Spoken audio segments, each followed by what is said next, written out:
Olá, seja bem-vindo ao resumo da semana da Buildings. Eu sou Ellen Costa, hoje é dia 5 de maio e eu vou compartilhar com você as principais notícias do mercado imobiliário corporativo desta última semana. Lembrando que elas estão disponíveis no portal da revista Buildings e também nas principais plataformas de streaming. E se você estiver assistindo pelo YouTube, o link para as matérias está na descrição do vídeo. Então vamos para a nossa primeira notícia que foi publicada no Infomoney. Good Storage vai inaugurar 130 mil metros quadrados para locação em São Paulo com foco em logística. A Good Storage vai inaugurar 130 mil metros quadrados de área locável na capital paulista, ainda em 2023. A empresa é especializada em aluguel de espaços para armazenamento. O foco deste projeto é o setor logístico. Os novos empreendimentos se dividem entre boxes para acomodação de bens e condomínios logísticos, além de locais onde outras empresas podem operar parte de suas atividades. De acordo com Thiago Cordeiro, CEO e fundador da empresa, as novas locações fazem parte de um plano da marca de self-storage de investir 500 milhões de reais em 2023. Ainda segundo ele, as inaugurações vão aumentar em 40% a capacidade da empresa dentro da capital paulista. Isso vai totalizar 273 mil metros quadrados, além de contribuir para a logística urbana do município. A empresa foi fundada em 2013 e quis trazer a moda estadunidense dos espaços inteligentes para o Brasil. Há menos de um ano, a gestora fez um outro aporte na companhia no valor de 75 milhões de dólares. Para saber mais, acesse a revista Buildings. Nossa próxima notícia foi publicada no portal Suno Notícias. FIIs de tijolo são protagonistas das maiores altas do mês de abril. O IFIX encerrou o mês de abril em alta de 3,52%, aos 2.858,23 pontos. Trata-se do primeiro ganho mensal de 2023. O IFIX é o principal índice de fundos imobiliários da Bolsa de Valores, a B3. Um destaque interessante é que desta vez os FIIs de tijolo foram protagonistas das maiores altas do mês. A cotação do IFIX encerrou o mês na máxima do período, enquanto a mínima registrada foi de 2.751,42 pontos. Depois de meses com dificuldade de desempenho na B3, os FIIs de tijolo finalmente foram protagonistas das maiores altas. Na ponta negativa, dominaram os fundos imobiliários de papel, os conhecidos FIIs de CRI. De forma geral, os FIIs de tijolo tiveram o melhor mês desde meados do ano passado. Esse apontamento é do índice TEVA de fundos imobiliários de tijolo, que reflete o retorno total de preços e dividendos de um portfólio de cotas de FIIs. O índice TEVA aponta um desempenho geral positivo de 6,4% para os fundos imobiliários de tijolo. Trata-se do melhor resultado desde agosto de 2022, quando registrou mais 11,1%.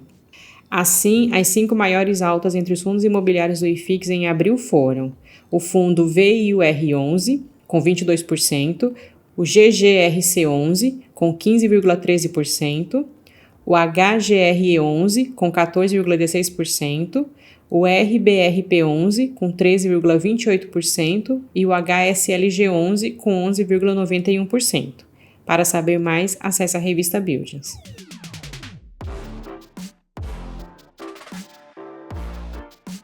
Nossa próxima notícia foi publicada na Bloomberg Linha. Novos sinais do mercado de shoppings. A Multiplan abriu na semana passada a temporada de balanços do primeiro trimestre do segmento de administradores de shopping centers. A companhia, voltada ao público de alta renda, surpreendeu positivamente o mercado com lucro, receita, geração de caixa e margem acima das estimativas dos analistas.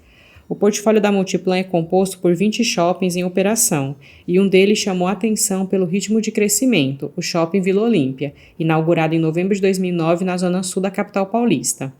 Os investidores têm percebido o movimento de recuperação dos shoppings. No caso do portfólio da Multiplan, o desempenho do Vila Olímpia o converte na nova galinha dos ovos de ouro da companhia, contrastando com a percepção anterior de patinho feio. Enquanto as vendas totais da Multiplan cresceram 16% em relação ao mesmo período do ano passado, para 3,4 bilhões de reais, o Shopping Vila Olímpia teve um aumento 2 vezes maior, de 35,1% no período. Para saber mais, acesse a revista Buildings.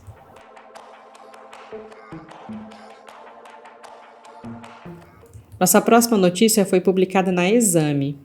Devoluções de escritórios de alto padrão voltam a subir no Rio de Janeiro e em São Paulo. O ano começou com resultados pouco promissores para o mercado de escritórios de alto padrão no Rio de Janeiro. No primeiro trimestre, houve queda na atividade de locação, a absorção bruta fechou inferior ao período anterior, de 34 mil metros quadrados para 14 mil metros quadrados, e as devoluções, que haviam arrefecido, superaram as novas transações, resultando em redução do volume de estoque ocupado. Os dados constam do mais novo recente levantamento da consultoria imobiliária Newmark. A absorção líquida foi negativa em 10,5 mil metros quadrados.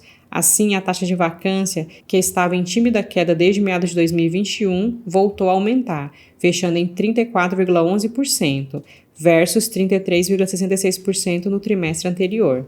Com exceção do Flamengo, Glória e Centro, todas as regiões pesquisadas registraram absorção líquida negativa, ou seja, queda no volume de espaços ocupados. O setor que mais devolveu espaço neste trimestre foi o de serviços, com 51%, principalmente do segmento de tecnologia, consultoria e auditoria, e da indústria de óleo e gás, afirma Mariana Ranaína, diretora de pesquisa e inteligência de mercado da Newmark. O preço pedido médio no Rio de Janeiro fechou em R$ 74,90, praticamente estável em relação ao trimestre anterior, que foi de R$ 74,47 por mês. Considerando as principais regiões de escritórios, CBD, a média ficou em R$ 74,42. As regiões mais valorizadas para locação seguem sendo a Zona Sul, R$ 150 o metro quadrado por mês, Botafogo, R$ 122,30 e Porto Maravilha, R$ 79,03 por mês o metro quadrado. Em São Paulo, as ocupações de grandes bancos em prédios de alto padrão da cidade sofreram redução no primeiro trimestre. Esse movimento de devoluções por parte dos bancos, que foi intenso durante a pandemia, já era previsto para voltar a acontecer. Era uma questão de tempo para elas se consolidarem, afirma a diretora da Newmark. Para saber mais sobre o mercado de São Paulo, acesse a revista Buildings. Nossa última notícia foi publicada no Estadão. Aluguel pode ficar sem aumento por causa do IGPM. Especialista alerta para as condições. Os contratos de aluguel que vencem no mês de maio podem não sofrer reajuste por conta da desaceleração do Índice Geral de Preços ao Mercado, o IGPM, principal indicador utilizado nas correções anuais. O IGPM, conhecido como a inflação do aluguel, caiu 0,95% em abril, após alta de 0,05% no mês anterior, segundo dados da Fundação Getúlio Vargas. Com o resultado, o índice acumula deflação de 2,17% no acumulado em 12 meses e deflação de 0,75% no ano. É a primeira vez desde fevereiro de 2018 que o IGPM fica no negativo, na variação de 12 meses. O impacto dessa desaceleração deve fazer com que a correção anual do valor do aluguel nos contratos de locação, que tem data de reajuste para maio, não sofra alterações. Será a primeira vez em 5 anos que os contratos não serão reajustados, porque a maior parte deles contém cláusulas acordando que a correção do aluguel será aplicada apenas quando o IGPM for positivo.